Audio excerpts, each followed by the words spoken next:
Hi all, welcome back. We have covered the basics of JavaScript. Now it's time to add JS to our website. I hope you have already added CSS and made it look attractive. Now let's make it more interactive. I hope your website looks just like this after adding HTML and CSS. Our website will look the same as it is at the end of this JS tutorial also, but with some extra functionalities to the existing elements. I'll show you the functionalities that I have added. Here I have added a no more button. On clicking it, some content is displayed, and on clicking it again, it becomes invisible. Now look at the form. What happens here is when you fill out the details like name, email and badge, all these details are sent to the server for registration and the data is added there when you click on the submit button. But what if you give empty value here and click on submit? It's unnecessary to connect with server and send that empty data, right? So in the browser itself, we check if it's empty or not. If it's empty, we notify the user to fill it. This is done using JavaScript form validation. Here I have added form validation. Let's see. See, as I have clicked on submit button by entering empty values, I'm notified here. So let's get started. This is how your website might be looking like now. There is no more button and no form validation. We are going to add two features here. The first one is a no more button and second one is form validation. For the first one, create a button above register here. Button no more. Below that, create the paragraph that you want to display.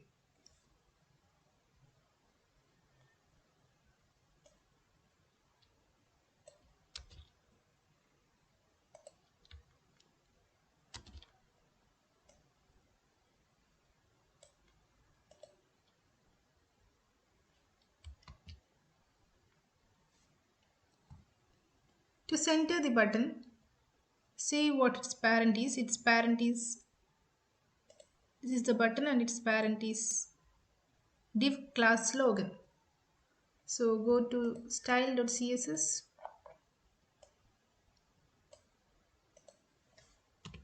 dot slogan, text align, center.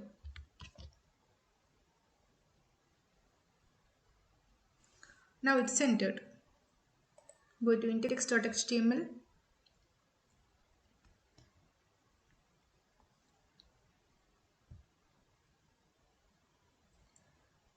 At first, the paragraph must be invisible, right? This paragraph below the no more button should be invisible. To make it visible and invisible, we use a property called display. First of all, give an ID to this paragraph. Let it be no more. Go to style.css and for ID we use hash no more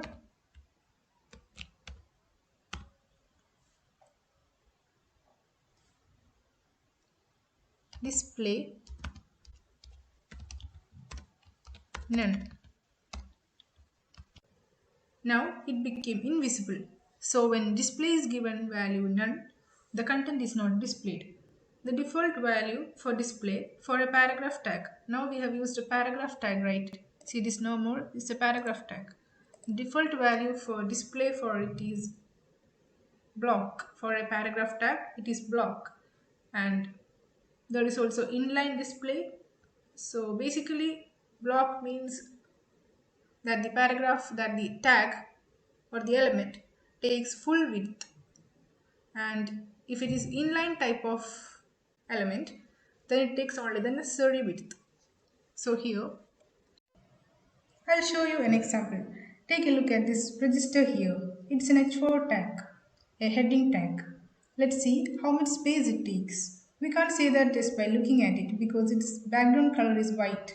If we change it to something else, we'll get to know how much space it takes. So let's change it here itself. I'm doing it here itself. I'm not going to style.css file because I'll erase it now. Background color blue. We can see that it takes the overall width. That is because it's block type of element. That is the value for this property display is block for this element, for this h4 element by default. So that it takes the whole width. Block type of elements always start from a new line, takes the whole width, stretches maximum to left and right. Let's try changing it to inline and see what happens. When it becomes inline, it takes only the required width. So inline type of elements takes only the required width and it allows other elements, or it includes other elements in the same line. But block type of elements will not include any other element in the same line, it needs the full width. By default, div, heading and paragraph tags are block type. We have a normal paragraph tag here which is block type. It displays block by default. We are changing it to none here to hide it for the time being, but we want to display it only on the button click. Let's erase this.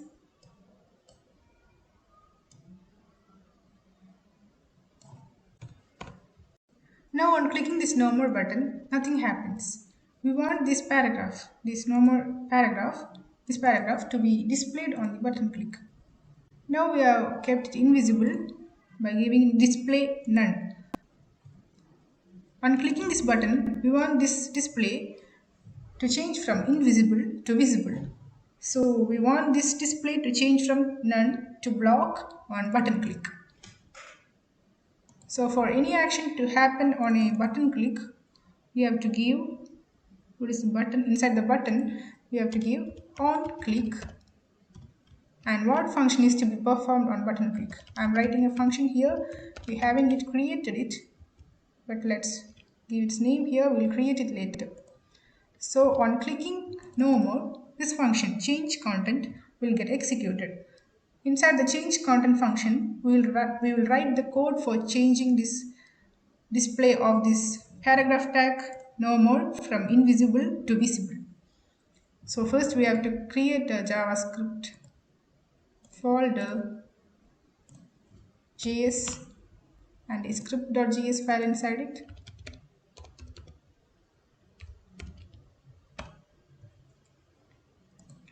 Now we have to give its path here.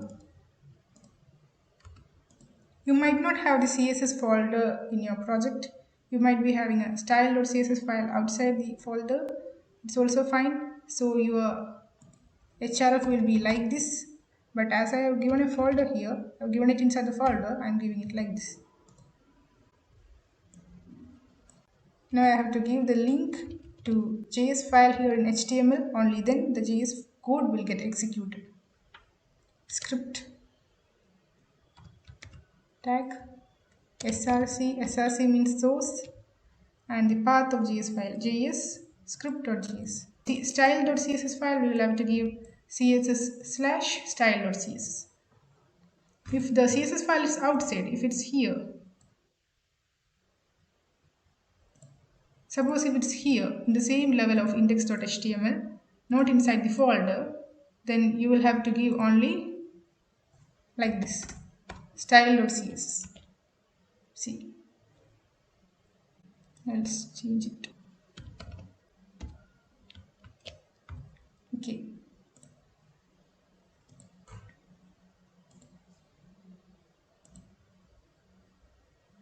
So let's create our function here. We have written a on-click function here. What was it? Change content. So let's create it here. And curly bracket. Inside curly bracket, you have to write the code that is to be executed. So what do we need now? We need this paragraph tag below this no more button to change from invisible to visible on button click. So it's invisible now, its display is none. So first we want to access that paragraph, right? Which paragraph? This paragraph with ID no more. To access it, to access anything, first write document. Document represents the whole HTML document. In document, the ID, give the ID of the element you want. The ID is no more. You can access it using ID name, class name, etc. by tag name also, but here we are accessing it using ID name. So type get element by ID and give the ID name no more. Next we have to change its display. So for its we have to change its styling, right? So style dot which style property display. Display is a style property we have to change. So style dot display equal to, we have to set it to block on button click. It was none earlier. On button click, this function will get executed and the display will change to block. Let's see if it works. Yeah, it works. But we have a problem here. On clicking the button, the content gets displayed. But on clicking it again, it doesn't become invisible. So we want that also to happen. So here, what happens is that when you click this button, the paragraph tag below it, which was having a display value none, changes to block on button click. So it was none earlier, on button click it changed to block. So what do we need? We need it in a way that when it is block, see it's block currently, and when we click on the button, it should become none again. It should become invisible again. So when it is visible and we click the button, it should become invisible. That is when it is having block display type. When we click on normal button, it should become none. So we will have to code accordingly. Let's store this object here at x equal to document.getElementById by id no more. So the paragraph is in our hands now. So whenever we have to use this document.getElementById by id no more, we can use x instead of it, since we have stored this one in x here. Now if x, what is x? Document.getElementById by id no more, that paragraph. So its style x dot style dot display, this is equal, x dot style dot display is equivalent to document dot get element by id no more dot style dot display. So if x dot style dot display equal to double equal to for checking equality, if it is equal to what block, it should be made none. It should be set to none, so that when it is visible, it becomes invisible. Else, so else, what does else mean here? If means if it was block. So else means if it was not block, that is if it was none. If it's none, this block, this statement will get executed. If it's none, it should be changed to block. So let's see if it works. Yeah, it works perfectly fine.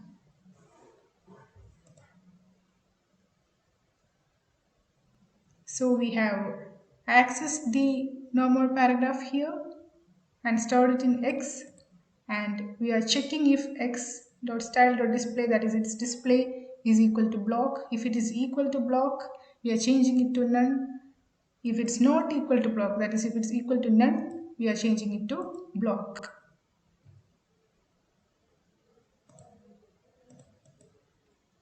So we have completed the first part of our task.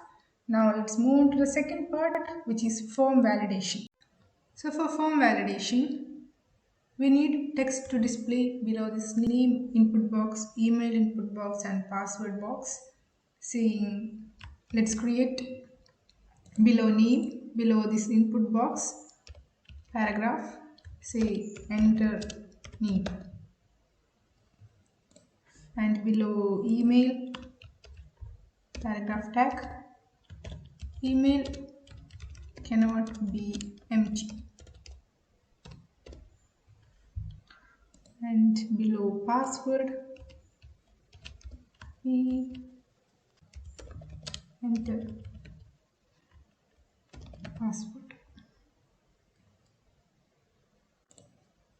Okay, so you can give whatever text you like. Here I give enter name, email cannot be empty, and enter password. See the changes. Let's make these texts red in color. So give an ID to each of them. ID, name, validation,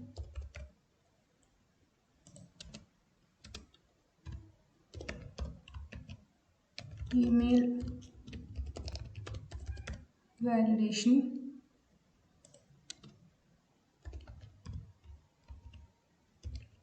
password, validation. Now go to styles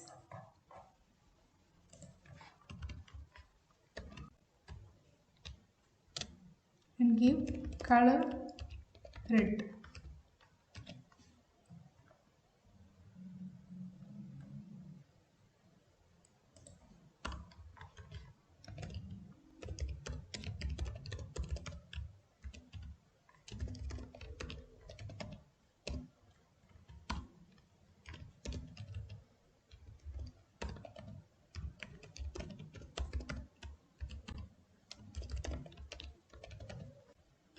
If we are planning to give the same properties to all of them, we can give it together by separating the ID names using a comma.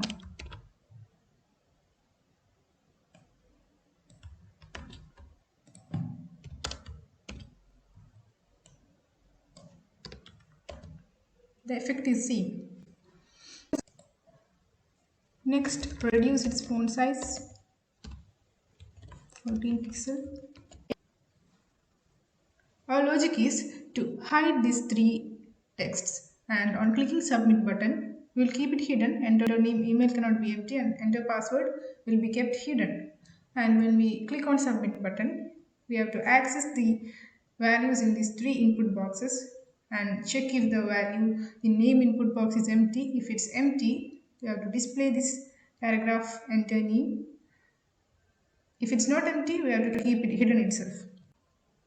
If the value entered in email input box is empty, we will have to display this text also.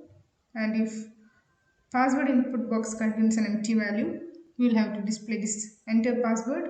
If it's not empty, keep it hidden itself. So we are going to hide the three of them. Display none. Okay, now on clicking the submit button, some action should be performed or some function should be performed. So let's create that function. First of all, let's write in form. Okay, in this form tag, we have to write on submit and the function. I am naming it validation. You can name it anything you want. You have to create the function in script.js with the same name itself. So I am giving return here. I'll explain it later. Now, for the time being, you must know that there is a form here and a submit button. Input type equal to submit, which is a submit button. On clicking that button, this function will get executed. The function given in on submit in the form tag, that corresponding form tag will get executed. I'll tell you why return is given here later. Now go to script.js, function validation. Okay. So now we have to access the value given in this input box, right?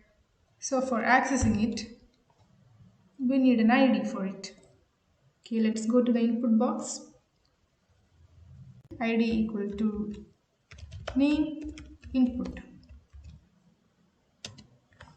Give an ID to others also. ID equal to email input.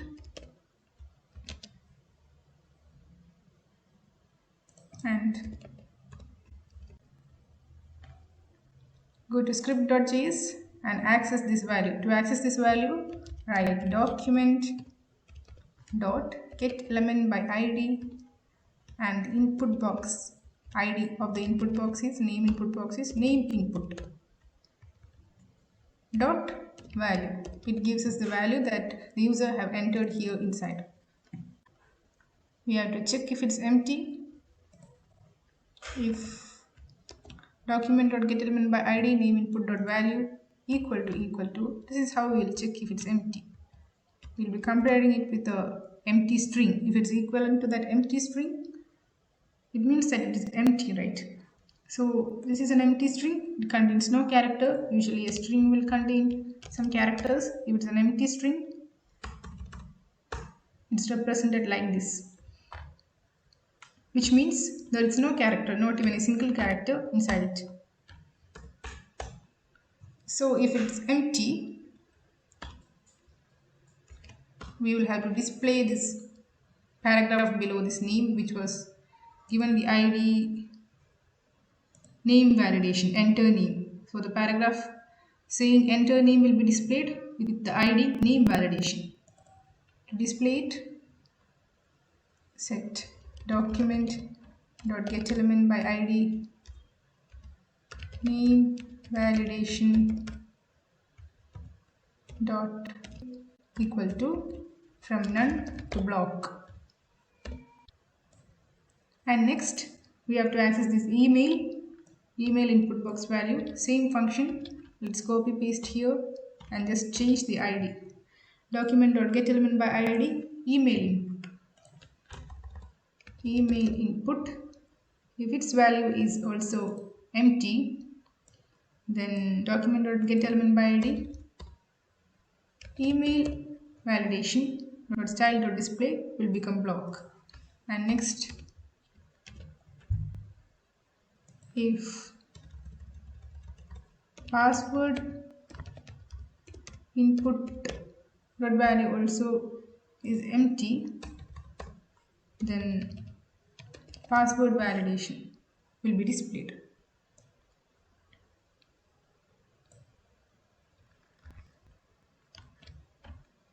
Next we have to give return false here. I will explain why it is given. Now let's check if our function is working properly or not.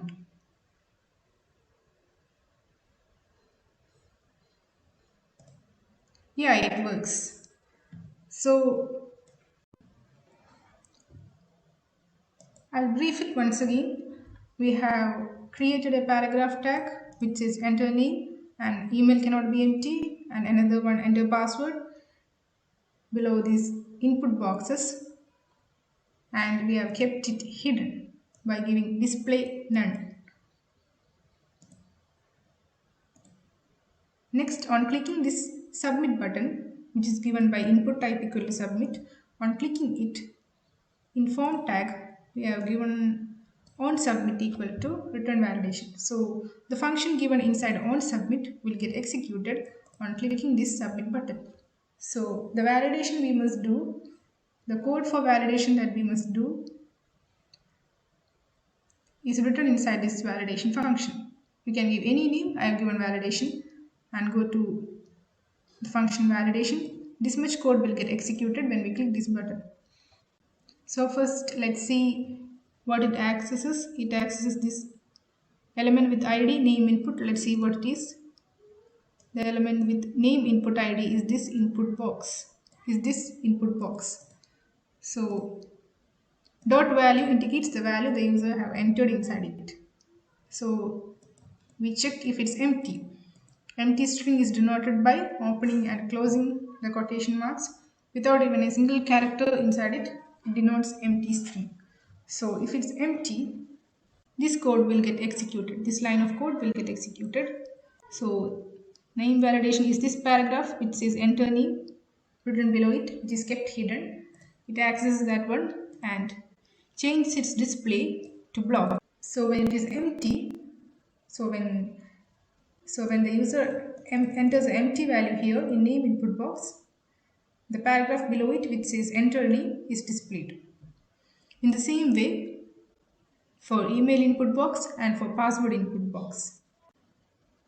Here the name input box is empty, it has some value. So this part of code didn't get executed. But the other two are empty, so this both of them got executed. Let's try it once again. Okay. We know about function return values, right? Values are returned at the end of the function to where it is called. Now you can see return validation here. So in this form, what happens is if all the details are submitted, all the details are entered, and when submit is clicked, the validation function, we will give a validation function, right? The validation function will get executed, and if the validation function returns true, validation function should return true whenever all the details are filled. We must return true in validation function, and when it returns true, it means that all the details are filled and the details can be stored there in the server. It can be sent to store there. So only when validation function returns true, it is sent there. So whenever we fill empty data, whenever at least one of the box is empty, we want that validation function to return false so that the data is not sent. So whenever this is empty, validation function should return false and data should not be sent. Okay. So we have to make it in that way. Here, instead of document.getElementById name input.value, let me store this in X here. I'm storing it in X. Let X equal to this one. Okay. So instead of that statement here, I can write X as X equal to this value. I can substitute this one with X here. Here also I am storing it in Y. Let Y equal to this value, and I'm substituting Y here. So Y means document.getElementById email input. And next this one, I'm storing it to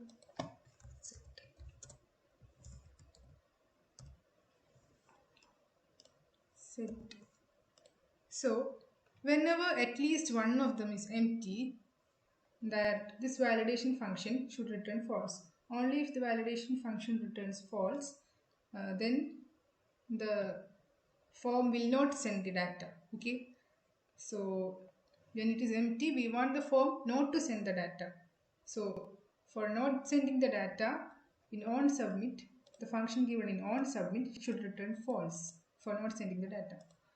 So whenever this is empty, we should make it return false. If X or Y or set, any one of them, equal to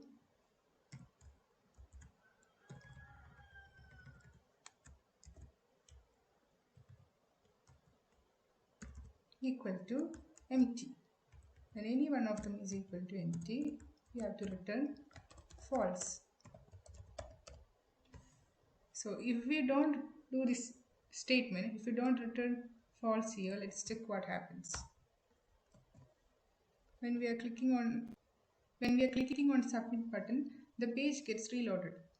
It means that reloading the page means that the data is sent to the server, but we do not want this empty data to be sent to the server. So we have to return false here if X or Y or set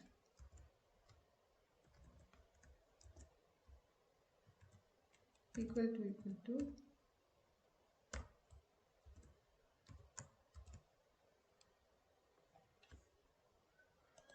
false. Return false. Okay, now see, the data isn't submit, the page isn't reloaded. and it shows the validation here.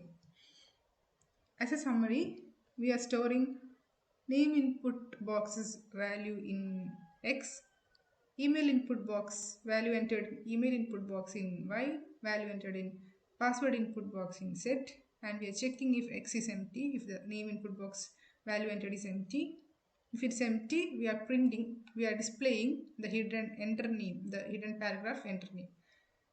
If Y is empty, if value entered in email input box is empty, we are displaying the hidden paragraph email cannot be empty. And third one, the same. And we are checking if they are empty. If at least one of them is empty, we want the data not to be sent. So for it to make not to be sent, we have this function should return false. Only then the value, the function given in on submit should return false. Only then this data will not be sent. So if at least one of them is empty, we are writing return false so that the data is not sent when a box is left empty. So we have completed updating the website using JavaScript. There are many more features we can add using JS. Now I have covered only the basics. Hope you enjoyed the video. Thanks for watching.